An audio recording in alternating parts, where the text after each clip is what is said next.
بہوؤں کو چاہیے کہ وہ اپنی ساس کو کھلاویں. ساس تندرست ہے، اس کو اللہ نے طاقت دی ہے، تو وہ اپنی بہوؤں کو کھلاویں. اپنی ماں کے ساتھ، اپنی بہنوں کے ساتھ، اپنے پڑوسیوں کے ساتھ. اپنا دل صاف رہے. دل صاف ہے، سارا مسئلہ حل ہے. ہوتا ہے ایک گھر میں رہنا، ایک محلے میں رہتے ہیں، 19-20 کبھی ہو گئی، اس کو یاد نہ رکھیں. اپنے دل و دماغ کو کچرا پیٹی نہ بناویں. جیسے کچرا پیٹی میں جب دیکھو کہ اندر ہوگا کچرا ہی ہوگا، ایسے اپنے دل کو کچرا پیٹی نہ بناویں. اپنے دل کو صاف کریں، اس کو پاک صاف رکھیں. رات سونے سے پہلے اپنا دل صاف کر کے سوویں. یہ بہت بڑی خوبی ہے. ایک صحابی کو حضور علیہ السلام نے کہا اگر تو یہ کر سکتا ہے تو کر لینا کہ رات سونے سے پہلے اپنے دل کو تمام مسلمانوں کے لیے صاف کر لینا. یہ بہت بڑی خوبی کی چیز ہے. اور پھر صبح اٹھ کر اللہ کے بندوں کے ساتھ جو ہے چھوٹے بن کے رہیں. اللہ نے جسم میں طاقت قوت دی ہے تو خدمت کریں. خوب خدمت کرنا عیب کی چیز نہیں ہے. اس زمانے میں خدمت لینا ایک کریز ہو چکا ہے. اس لیے وہ گھر بڑے شمار ہوتے ہیں جہاں کام کرنے والی ہو، 1 ہو، 2 ہو، 3 ہو. لوگ اس پر فخر کرتے کہ ہمارے گھر میں تو 3 کام والیاں آتی ہیں. یہ کوئی فخر کی چیز ہے؟ بیمار کی خدمت کی جاتی ہے کہ تندرست ہے اپنا کام خود کریں. حضور صلی اللہ علیہ وسلم نے اپنا کام خود کیا. حالانکہ آپ کے پاس جانثاروں کی جماعت تھی، آپ نے اپنی ازواج کو خود کام کرنے دیا. حالانکہ آپ کے پاس بہت ساری باندیاں آتی تھی، وہ باندیاں آپ دوسروں کو دے دیتے تھے، اپنے گھر والوں کو نہیں دیا. حضرت فاطمہ رضی اللہ عنہ کو باندی نہیں دیا آپ نے، اور ان کو تسبیح فاطمی بتائی پڑھنے کے لیے. اور حضرت فاطمہ رضی اللہ عنہ جو جنت کی عورتوں کی سردار ہیں، سب سے بڑے باپ کی سب سے بڑی بیٹی ہے، وہ اپنے گھر کا کام خود اپنے ہاتھوں سے کر رہی ہے. اس وقت یہ بڑا مسئلہ بنا ہوا ہے. ایک زمانہ تھا ہمارے یہاں کہ لوگ محبت سے مل جل کر رہتے تھے. 5 سال، 10 سال، 15 سال، 20 سال تک بہو اپنی ساس کی، اپنے خسر کی خدمت کرتی تھی اور محبت کے ساتھ رہتے تھے. جوائنٹ فیملی میں 2 بھائی، 3 بھائی، 4 بھائی جدا ہوتے تھے تو روتے تھے کہ مجبوری میں الگ ہونا پڑا، کہ مکان بہت چھوٹا ہے اس لیے الگ ہونا پڑتا ہے. اور اب یہ ہو گیا کہ شادی ہوئی 15 دن نہیں ہوئے کہ الگ مانگ رہے ہیں. اس کے لیے لڑکی کو روک دیا ہے 2 مہینے. کوئی مسئلہ نہیں ہے، بس اتنا یہ کہ الگ لینا ہے. اور الگ کیوں لینا ہے کہ 2 کام کرنے پڑیں گے اس کو. تو کام کرنا تو ثواب کی چیز ہے، خدمت کرنا تو عزت کی چیز ہے. ٹھیک ہے، لڑکی کا اپنے شوہر کے ساتھ الگ رہنا وہ اپنا ایک حق ہے، وہ اپنی جگہ پر ہیں اسلام کے اس میں. لیکن اس کی بنیاد ایسی بنانا، لڑائیاں کر کے، جھگڑے کر کے، اور شوہر کے خاندان کو بدنام کر کے، ان کو ذلیل کر کے الگ جانا، یہ مروت کے خلاف ہے. خدا کے وہاں کیا جواب دیں گے؟ کہاں گئی شرافت ہماری؟ خدمت لینا کوئی کمال کی چیز نہیں ہے. ہمارے مذہب میں خدمت کرنا یہ کمال ہے. حضور پاک صلی اللہ علیہ وسلم نے اپنی امت کی خدمت کی. آپ نے اپنی ازواج مطہرات کے ذریعے سے امت کی خدمت کروائی کہ کوئی مہمان آتا، کوئی مسافر آتا تو سب سے پہلے آپ اپنے گھر والوں کو پوچھواتے، معلوم کرواتے کہ کچھ کھانا پینا ہے ان مہمانوں کے واسطے. تو ازواج مطہرات اپنے گھر کا کھانا ان کو دے دیا کرتی تھی.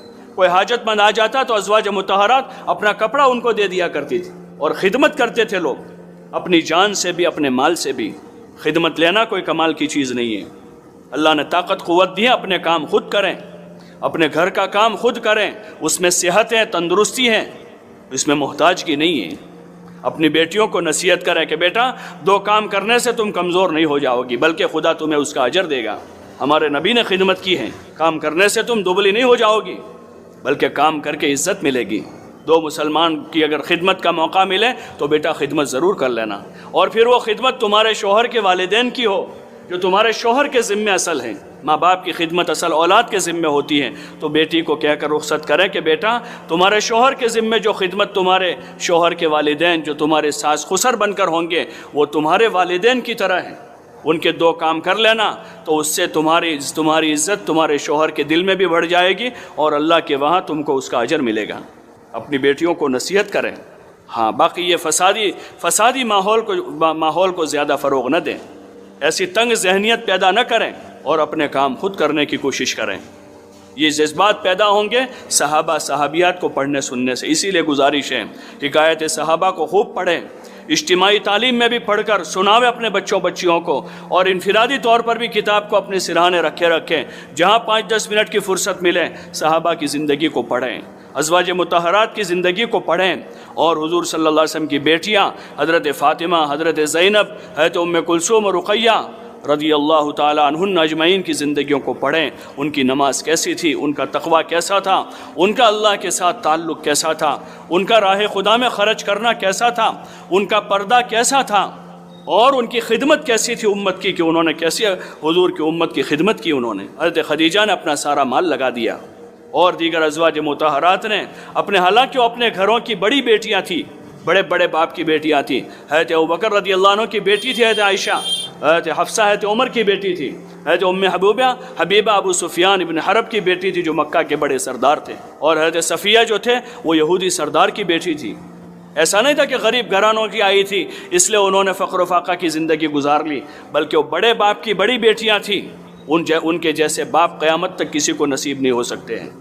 ہاں، اس لیے اپنی بیٹیوں کو تواضع سکھاویں، ان کو سادگی کا سبق پڑھاویں تاکہ وہ خوشحال رہے ہمیشہ. ہم تو یہی سن رہے تھے ابھی تک کہ پرانے زمانے کی ہماری مائیں جو تھی وہ اپنی بچیوں کو باسی کھانا کھلاتی تھی کبھی کبھی، کہ پتہ نہیں یہ جس گھر میں سامنے جائے گی وہاں اس کو سکھ دکھ نصیب ہوا تو وہاں یہ خوش رہے اور وہاں وہ وہاں پر پریشان نہ ہو. ان کو پھٹے پرانے کپڑے پہناتی تھی بیٹیوں کو اپنے گھر میں جان بوجھ کر کہ سامنے شادی کر کے جائے گی، پتہ نہیں زندگی کے حالات کیسے رہتے ہیں، تاکہ بیٹی کبھی دکھی نہ ہو جاوے. اور اس بیٹی کو تھوڑے حالات سے اپنے گھر میں گزارتی تھی، اس کے پاس کام کرواتی تھی، اس کو کبھی کبھار ڈانٹتی پیٹتی تھی کہ بچی باغی نہ ہو جاوے، آوارہ نہ ہو جاوے. یہ کوئی محبت ہے کہ بچیوں کو خواہشات کا عادی بنا دیا جاوے اور مال پیسوں کی محبت ان کے دلوں میں بٹھا دی جاوے؟ یہ ان سے محبت نہیں ہے بلکہ یہ ان کے ساتھ دشمنی ہے.